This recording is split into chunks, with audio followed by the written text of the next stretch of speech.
This podcast is brought to you by Lacrosse growing the game one podcast at a time.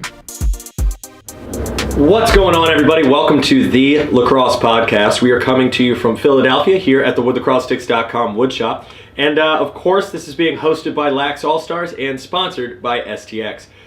For anyone who missed the initial kind of like preview episode last week, we're going to come to you every single week with a short, digestible podcast that tells you what happened in lacrosse and what's going to happen in the upcoming weekend. Obviously, we just had a giant opening NLL weekend, and without getting too much into it, Philly fell a little short, so it's pretty sad for the city. The Swarm won its fourth straight home opener, which is pretty ridiculous, and the Rednecks dropped their home opener to the Warriors in overtime. So not only did you get the Swarm pulling something out that's pretty spectacular in a fourth straight home opening win, you also got an overtime game. It's not a bad way to start the season. So before we get into the weekly recap, letting you guys know who dominated and why, I want to give a word from our sponsor. This episode of the Lacrosse podcast is brought to you by STX and their show, The Season 19. The season is back. Get an exclusive all-access look at two of the top college programs in lacrosse this February. We're going to go ahead and follow the Florida Gators women, and they're going to follow Cornell University Big Red, and pretty much map out their quest for the NCAA championship. Season 19 is going to be coming out to you guys when the lacrosse season starts. So make sure you guys check into that and follow STX and everything they're doing at STX on Instagram. All right, Rich is sitting right here to the right of me. He is going to be our co-host every single week, bringing you guys the weekly recap. Rich, what was your favorite thing that happened this entire weekend? Certainly wasn't Philly losing. All right, so it wasn't Philly losing, but what I will say my favorite thing about the weekend is we got our first fight.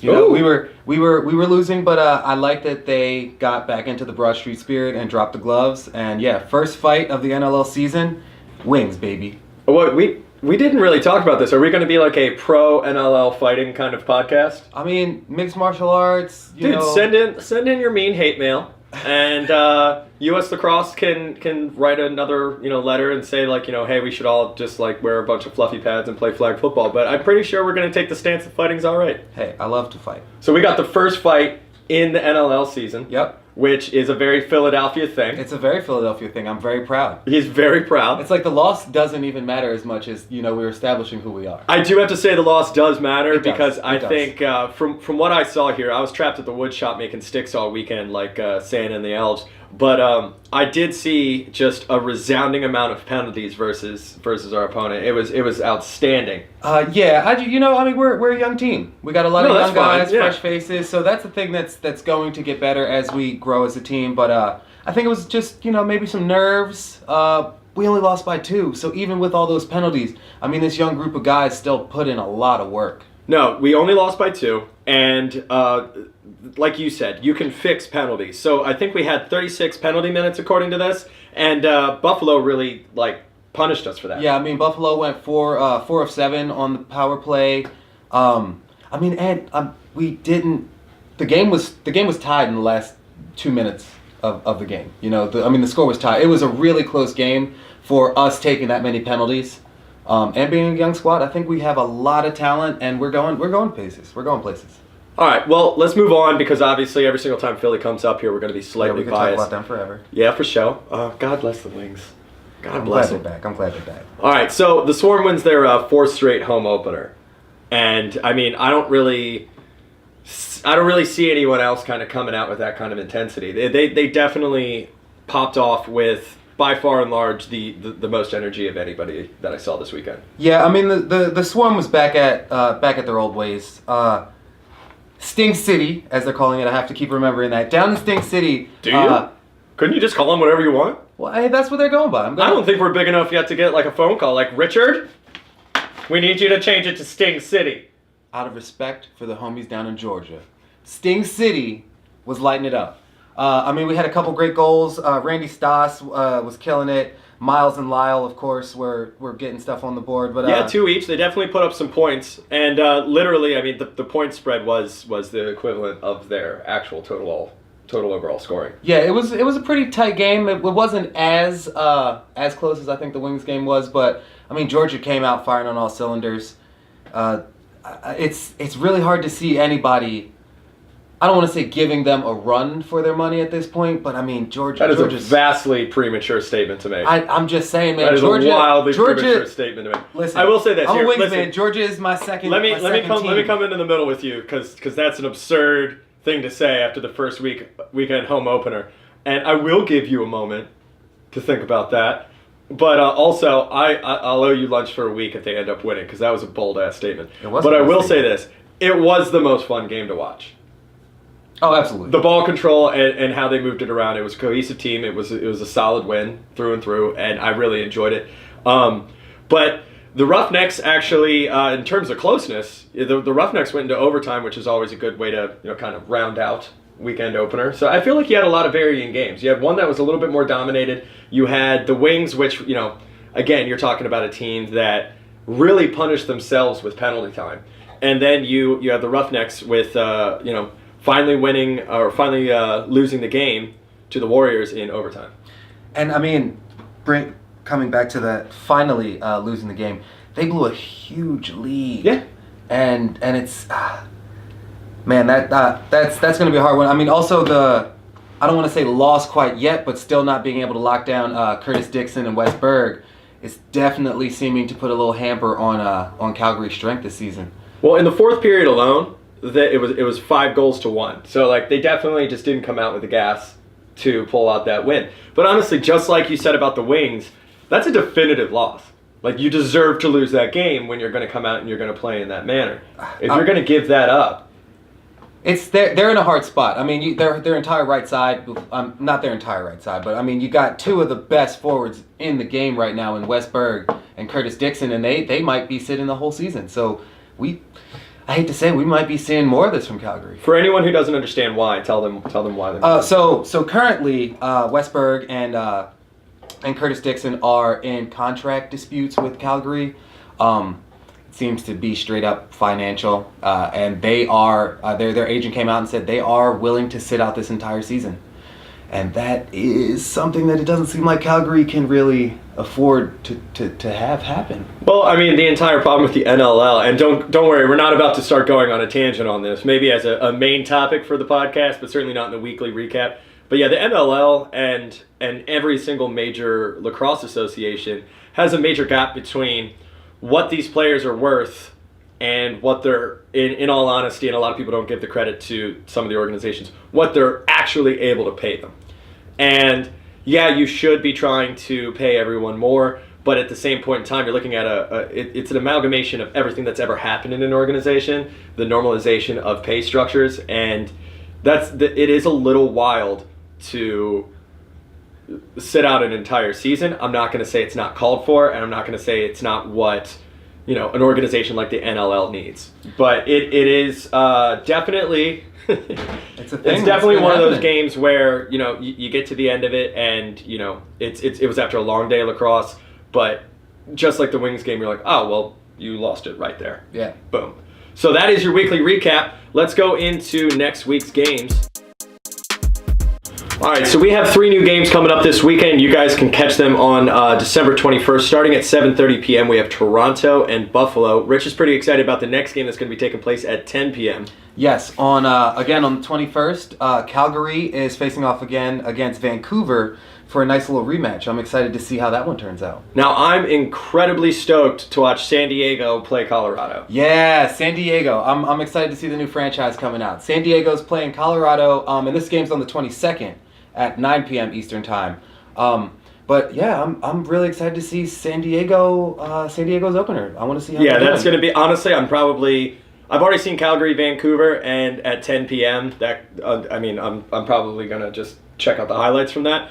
But I mean, on the 22nd we have the Woodshop Holiday Christmas Party. Oh, we should stream the game. We're totally streaming the game here. Oh, that's going to be fun. Yeah, someone's going to break the television. So we're going to have 30 or 40 people here in the Woodshop just hooting and howling. But that is going to be, by far and large, the best part of that party. Yeah, I mean, this is going to be the debut of LaxAllStars. So we have a very special guest here today. And do you want to introduce him? Yeah, we have Ladies and gentlemen, Ian Mackay! I stole it from you. Listen, if you don't come in quick on this podcast, I'm going to take these. You set me up for something dramatic, and then you just scooped in. As they say, bang, bang, right? They do. In the streets, if you will. In the streets? All right, guys, let's get to it with Ian Mackay from STX. All right, Rich, why don't you take it away? All right. We have a special guest in the studio today. Third overall pick. First pick from the Buffalo Bandits. We have Ian Mackay in the studio. Ladies and gentlemen, Woo! Ian Mackay. Woo! Actually, you know what? I'm going to take 2 steps back because that was a really rude thing you did in my city. And I can't believe they snuck you back in. Yeah, lucky enough, they just kind of snuck through the airport. But Oh, yeah? Really? All those hundreds of thousands of lacrosse fans? yeah, everyone's giving me weird looks, but I was able to I know, you sneak came in wearing a Buffalo Bandits hat. He's looking for Absolutely. trouble. He came Well, in you looking also for came trouble. into the game and completely dominated the face-off, so that's... He did well. Yeah, you did well. I don't know. It's we were talking about it, and Philly did have the first fight of the NLL season, which I mean, you have to have an opponent, so we both had the first fight of the NLL we had the season. first fight of the NLL season, Yes. and we also discussed it. And I guess we're going to be a podcast that's okay with that. Like, you have to be like, "Are you okay with fighting?" And we're like, "Yeah." I mean, you come from Canada. You're a box player. I'm assuming you don't have the same soft feelings as Americans do about fighting in their sports. Ooh, you could say that they're a bag of milk. Isn't that? Yeah, I grew up drinking milk out of a bag, and it's also a very good chirp. It's a very good chirp. What's another one? You're salted in 10-ply. Yeah, Sancho Templa, it's more of a hockey one, but I was gonna say this guy loves his Canadian banter. Oh, I think you guys have the best slander ever. Yeah, It's like, it can almost come back to bite you though, because at school I'd always get chirp for it. Things I say differently or do differently, but no, Also, dude, they honestly, say chirp, which I'm really enjoying right yeah, now. like the phrasing on how to insult someone isn't even the same. yeah. Which is great. But being a Canadian player, you're actually in a wood shop right now that makes wood and lacrosse sticks, and I don't think we've actually had anyone come through here who's caught some heat from one of those things. Yeah, definitely doesn't feel good. In junior lacrosse, I took face-offs, and we were playing against Six Nations in the Ontario finals, and I was doing pretty well in the face-offs, and they weren't happy about it. So a couple guys came out with the wooden sticks, and they weren't trying to win the face-off. They were just trying to swing and make sure I was feeling it. So I've definitely taken a couple of good slashes before from them. Well, welcome, and we'll actually we'll make one with you while you're here before Awesome. we send you back out. But speaking of Canada, you played for them in the World Games. I was actually there. That was a really amazing experience. What was that like for you? It was awesome. I was one of the younger guys on the team. We actually even had a few guys younger than myself, but I played on the U19 team in 2012. That was my first time representing Team Canada, and then you don't know if you're ever going to get to again. So to have the honor to do that and then go to an amazing country like Israel, not sure what to expect going into it, but when you got there, it was pretty eye-opening experience and pretty cool. Yeah, Israel's experience amazing. overall. Yeah. Yeah, it's awesome. Did you actually get to Tel Aviv, or did you spend your whole time in Natalia? We were in Netanya for the most part. We went into Tel Aviv the last night after the tough loss Question. in the gold medal game. Question. Once you got to Tel Aviv, were you like, I should have probably came to Tel Aviv a little bit more than Natalia? Yeah. Definitely. But I Don't mind the forget I forget what was going on, what holiday they had going on, but there wasn't much open that evening, so we spent most of our time walking around trying to find a place to go. Yeah.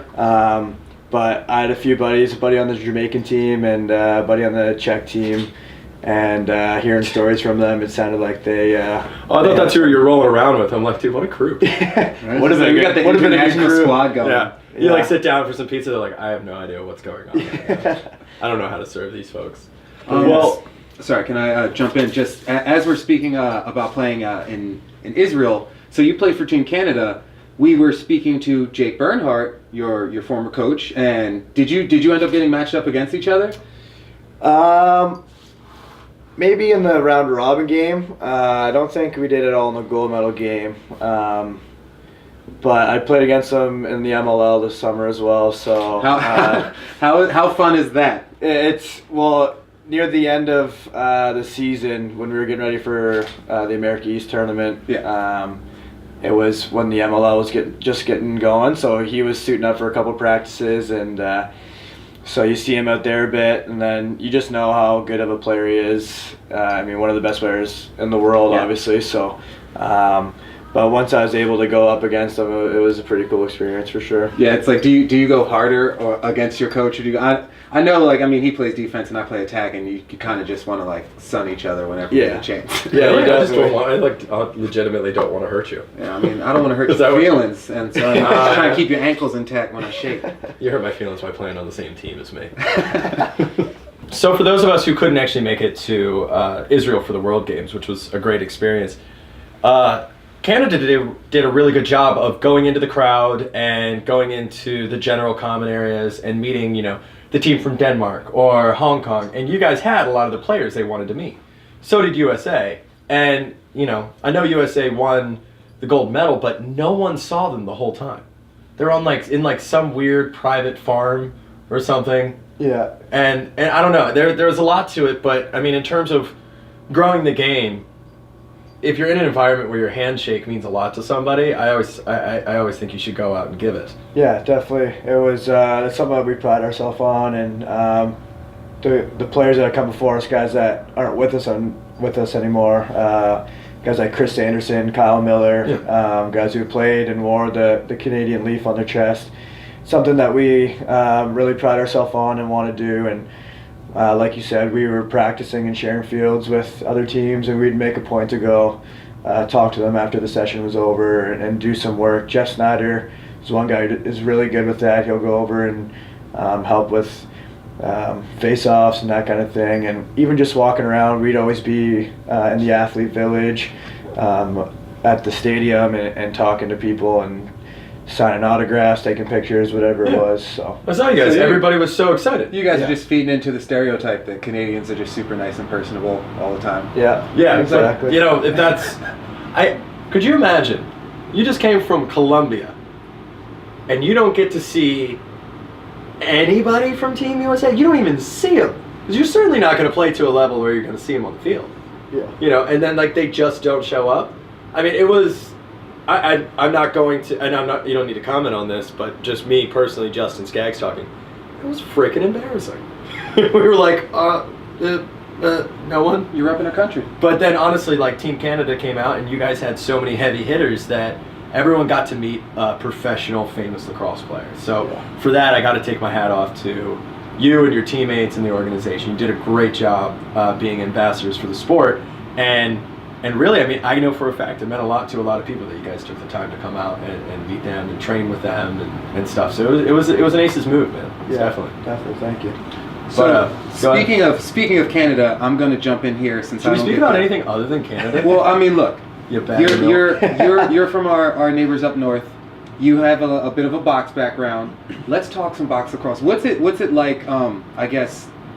I don't want to say coming from a box background, but growing up with I guess that added to your game as normalized as it is up there.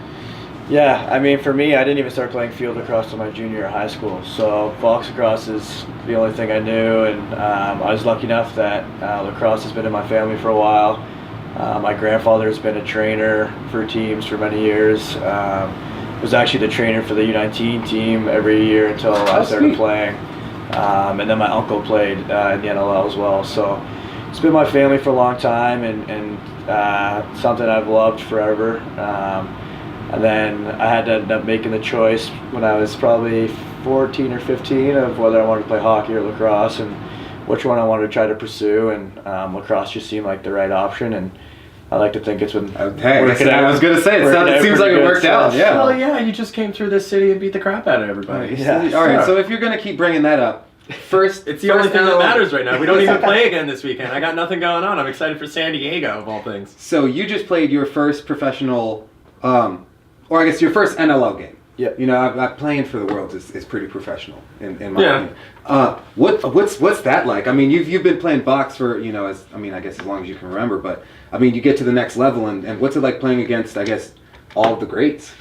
Yeah, it's pretty wild. As much as you want to think and try to approach it as just another game, it really isn't, especially when you're making your dream come true of playing professional lacrosse. So I tried to just make it a normal game, but when you get out there and you realize how loud it is, and I think there was 11,000 people at the game. Yeah.